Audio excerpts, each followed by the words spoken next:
Good morning, everyone. Mark from counsellingsupervision.com.au, or good morning. Don't know when you're watching this. Could be good evening for you. It's 9:36 in the morning for me. Hey, question that came up in one of my sessions is how do I actually supervise myself if you're not around? Good question. Obviously, as counsellors, we engage in self-supervision, in a sense, reflective and reflexive practice. And when I teach at uni, I generally make a distinction between reflective practice and reflexive practice. And I think that can be quite a crucial addition, maybe, to your vocabulary, if you want to call it that way. Reflective practice for me, when I talk about that with my students, but also for myself, is generally after the fact.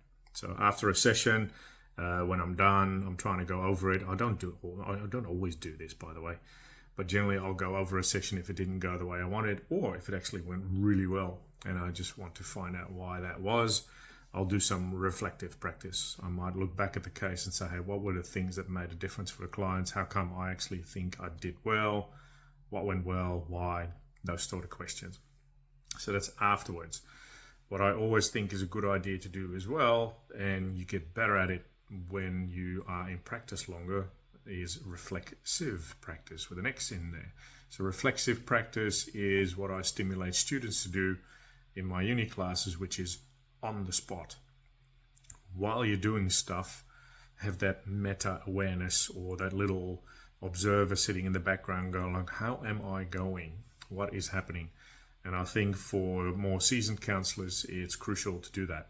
In session, how are you going? Are you still having a therapeutic relationship, or is it still strong? Is something happening? Is the client showing odd body language where you go like, this is not exactly the way I want it? Do you feel comfortable in the session? Are you going okay? Is there something in you that doesn't gel quite right?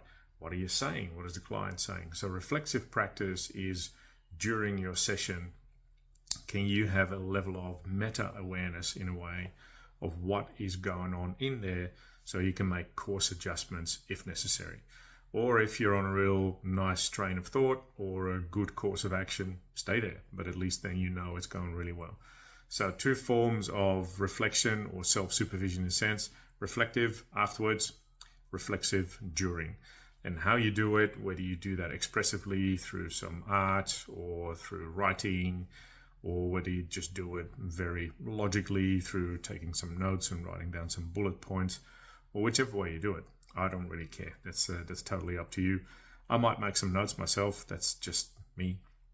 But yeah, whatever reflexive and reflective model works for you, use it, but make sure you use it. So reflective and reflexive practice, very useful if you want to self-supervise. If that doesn't get you where you want, you can always ring me and we'll make an appointment. Hope that it helps. Questions about that, you know where to find me. Otherwise, have a great day and speak soon.